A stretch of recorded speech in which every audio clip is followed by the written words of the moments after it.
ನೀವೊಂದು ಒಂದಷ್ಟು close friends ಇದರ, ಯಾವಾಗ್ಲೂ ನಾನು ಆ ಫೋಟೋಸ್ ವಾಚ್ ಮಾಡ್ತಾ ಇರ್ತೀನಿ, ನೋಡ್ತಾ ಇರ್ತೀನಿ. ಡೆಫಿನೆಟ್ಲಿ ಫ್ರೆಂಡ್ಸ್ ತುಂಬಾ ಇಂಪಾರ್ಟೆಂಟ್, ಬಿಕಾಸ್ ಸಮ್ ಥಿಂಗ್ಸ್ ನಾವು ಹಸ್ಬೆಂಡ್ಗೆ ಹೇಳಕ್ಕಾಗಲ್ಲ, ಮಕ್ಕಳಿಗೆ ಹೇಳಕ್ಕಾಗಲ್ಲ, ಫ್ರೆಂಡ್ಸೇ you can discuss, and it's so important to have a good friend circle.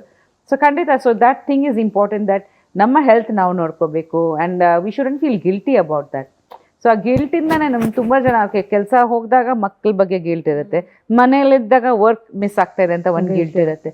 So ಆ ಕಾನ್ಫ್ಲಿಕ್ಟ್ ಅಲ್ಲಿ ನಾವು ಬದುಕಬಾರ್ದು, ಯಾವುದು ಒಂದು ಮಾಡ್ತೀವಿ ಅದು ಖುಷಿ ಪಟ್ಟು ಮಾಡಬೇಕು ನಾವು. ಅಂಡ್ ನಿಮ್ಗೆ ಮಕ್ಕಳು ನೋಡ್ಕೊಳ್ಳೋಕೆ, if you are happy with that, just do that. If you want to work, do that, be happy in that, don't feel guilty about anything, be happy with yourself, love yourself. Okay, next future ಸಿನಿಮಾಗಳು ಯಾವ್ದು expect ಮಾಡ್ಬೋದು? ಇನ್ನು ಹೆಚ್ಚು women oriented ಸಿನಿಮಾಗಳು expect ಮಾಡ್ಬೋದು ಪ್ರಿಯಾಂಕಾ ಅವರಿಂದ? Well, ನನ್ನ 50ನೇ ಚಿತ್ರ ready ಆಗಿದೆ, ಅದು ಮೋಸ್ಟ್ಲಿ ಬಿಡುಗಡೆ ಆಗ್ತದೆ ಏಪ್ರಿಲ್ ಮೇ ನಲ್ಲಿ ಅಂತ ಪ್ಲಾನ್ ಮಾಡ್ತಿದ್ದಾರೆ. ಡಿಟೆಕ್ಟಿವ್ ತೀಕ್ಷ್ಣ, ಅದರಲ್ಲಿ ನನ್ನ ವುಮೆನ್ ಡಿಟೆಕ್ಟಿವ್ ಪ್ಲೇ ಮಾಡಿದ್ದೀನಿ ಫಸ್ಟ್ ಟೈಮ್. ಐ ಥಿಂಕ್ ಕನ್ನಡದಲ್ಲಿ ಒಂಥರ ನ್ಯಾನ್ಸಿ ಡ್ರೂ, ಶರ್ಲಾಕ್ ಹೋಮ್ಸ್ ತರ. So again that is a very interesting movie. ಅದರಲ್ಲಿ ಫಿಸಿಕಲ್ ಆಕ್ಷನ್ ಕೂಡ ಇದೆ, but she is very intelligent ಅಂತ ತೋರಿಸಿದ್ದಾರೆ ಆ ಕ್ಯಾರೆಕ್ಟರ್. ತುಂಬಾ ಖುಷಿ ಆಯ್ತು ನನಗೆ ಆ ಒಂದು ಪಾತ್ರ ಮಾಡಕ್ಕೆ. ಆಮೇಲೆ ವೈರಸ್ ಅಂತ ಒಂದು ಗೋಸ್ಟ್ ಮೂವಿ ಇದೆ. ಆಮೇಲೆ ಕಮರೋ 2 ಚೆಕ್ ಪೋಸ್ಟ್ ಪಾರ್ಟ್ 2 ಇದೆ, ಅದರಲ್ಲಿ ಒಂದು ಪ್ಯಾರಾನಾರ್ಮಲ್ ಇನ್ವೆಸ್ಟಿಗೇಟರ್ ರೋಲ್ ಮಾಡಿದ್ದೀನಿ. ಬ್ಯಾಕ್ ಟು ಬ್ಯಾಕ್ ಲಿಸ್ಟ್ ಗಳಿದೆ release. Okay, so finally ma'am, ತುಂಬಾ ಜನ ಹೆಣ್ಮಕ್ಳು ಸೂಸೈಡ್ ಕಮಿಟ್ ಆಗ್ತಾ ಇದ್ದಾರೆ ಸಣ್ಣ ಸಣ್ಣ ವಿಚಾರಕ್ಕೆ. They become so sensitive. So ಏನ್ ಹೇಳ್ತೀರಾ? ಕಾಲೇಜ್ ಸ್ಟೂಡೆಂಟ್ಸ್ ಆಗಿರ್ಬೋದು, ಯಾರಾದ್ರೂ ಆಗಿರ್ಬೋದು, ವಯಸ್ಸಿನ ಮಿತಿ ಇಲ್ಲದೆ ತುಂಬಾ ಬೇಗ ಆತ್ಮಹತ್ಯೆಗೆ ಶರಣ ಆಗ್ತಿದ್ದಾರೆ. ಸೊ ಅಂಥವ್ರಿಗೆ ಏನ್ ಮೆಸೇಜ್ ಕೊಡ್ತೀರಿ? ಫಸ್ಟ್ ಆಫ್ ಆಲ್, ಅದೇ ನಾವು ಮುಂಚೆ ಮಾತಾಡ್ತಾ ಇದೀವಿ ಅಲ್ವಾ, ಹೆಲ್ತ್. ಸೊ ಹೆಲ್ತ್ ಅಲ್ಲಿ 2 ಆಸ್ಪೆಕ್ಟ್ ಇದೆ, mental health and physical health. Physical health ನಾವು ನೋಡ್ಕೊಂಡಿದ್ರೆ ಕೆಲವು ಸತಿ ಹೆಲ್ಪ್ ಆಗುತ್ತೆ ವಿತ್ ಮೆಂಟಲ್ ಹೆಲ್ತ್. ಅದು ಮಾಡಿದ್ರೆ ಕೂಡ ನಿಮ್ಗೆ ಆ ಥರ ಥಾಟ್ಸ್ ಬಂದ್ರೆ ಎಲ್ಲ ಇದ್ದು ಕೂಡ ನಮ್ಗೆ ಯಾಕೆ I am not feeling happy ಅನ್ನೋದಕ್ಕೆ get help. Because depression is something which is very ಇವಾಗ ರ್ಯಾಂಪೆಂಟ್ ಆಗಿದೆ, ಎಲ್ಲ ಕಡೆ ತುಂಬ ಕಡೆ ಆಗ್ತಿದೆ. ಅದು ಫುಡ್ಡಿಂದ ಬರುತ್ತಾ, ಬಾಡಿ ಹಾರ್ಮೋನ್ಸ್, ಕೆಮಿಕಲ್ಸಿಂದ. ತುಂಬ ಜನಕ್ಕೆ ಅದು ಅರ್ಥನೇ ಆಗಲ್ಲ ಯಾಕೆ ಆಗ್ತಿದೆ ಅಂತ. ಬಿಕಾಸ್ ದೇಸೆ ಓಕೆ, ಮದುವೆ ಆಗಿದೆ, ಮಕ್ಕಳಿದೆ, you know like she is earning, like healthy ಆಗಿದ್ರೆ ವೈ ಶಿ ಸ್ಯಾಡ್ ಅನ್ನೋದು. ಸೊ ಅದು ಎಕ್ಸ್ಪ್ಲೇನ್ ಮಾಡೋಕ್ಕಾಗಲ್ಲ.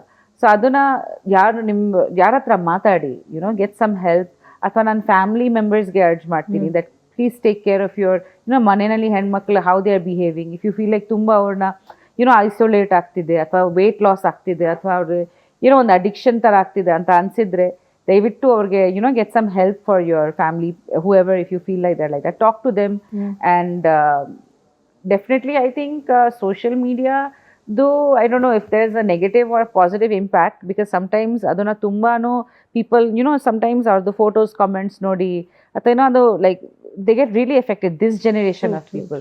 So adu eshtake irbeku. And definitely mental health is something that now ellaru address ಮಾಡಬೇಕು. So ಖಂಡಿತ ಯಾರು ಸುತ್ತಮುತ್ತ ಇದ್ದಾರೆ ಅವರು ಒಂಚೂರು, I think they should always be there for that person, who looks a little like upset like this. Thank you so much ma'am. ಸಾಕಷ್ಟು ಒಳ್ಳೊಳ್ಳೆ ಮೆಸೇಜ್ಗಳನ್ನ ಕೊಟ್ಟರೆ. ಐ ಥಿಂಕ್ ಈ ವರ್ಷದ ಒಂದು ಅಂತಾರಾಷ್ಟ್ರೀಯ ಮಹಿಳಾ ದಿನಾಚರಣೆ ಏನ್ ನಾವು ಸೆಲೆಬ್ರೇಟ್ ಮಾಡಬೇಕು ಅಂತ ಅನ್ಕೊಂಡಿದ್ವಿ. ಐ ಥಿಂಕ್ ನಿಮ್ಮ ಒಂದು ಮಾತುಗಳು ಸಾಕಷ್ಟು ಸೂಕ್ತವಾಗಿತ್ತು ಅಂತ ನಾನು ಭಾವಿಸ್ತೀನಿ. ಇನ್ನೂ ಚೆನ್ನಾಗಿ ಕಾಣ್ಬೇಕು ನೀವು, ಯಾವಾಗ್ಲೂ ಹಿಂಗೆ ಎವರ್ ಗ್ರೀನ್ ಆಗಿರಿ. ಅಂಡ್ ಇನ್ನೂ ಒಳ್ಳೊಳ್ಳೆ ಸಿನಿಮಾಗಳನ್ನ ಮಾಡಿ ನಿಮ್ಮಿಂದ ಸೊಸೈಟಿಗೆ ಉಪಿ ಫೌಂಡೇಶನ್ ಇಂದ ಇನ್ನೊಂದಷ್ಟು ಹೆಲ್ಪ್ ಆಗ್ಲಿ, ಹೆಣ್ಮಕ್ಳಿಗೂ ಏನಾದ್ರೂ ನಿಮ್ಮ ಫೌಂಡೇಶನ್ ಇಂದ ಸಾಧ್ಯ ಆದಷ್ಟು ಒಂದು ಸೋಷಿಯಲ್ ಸರ್ವಿಸ್ ಆಗ್ಲಿ, ಜೊತೆಗೆ ಇನ್ನೊಂದಷ್ಟು ಒಳ್ಳೊಳ್ಳೆ ಸಿನಿಮಾಗಳು ಕೂಡ ನಿಮ್ಮಿಂದ ಬರಲಿ ಅಂತ ಕೇಳ್ತಾ, thank you so much once again. I wish you a very happy international women's day, ಮಹಿಳಾ ದಿನಾಚರಣೆಯ ಹಾರ್ದಿಕ ಶುಭಾಶಯಗಳು. Thank you so much. ನಮಸ್ತೆ.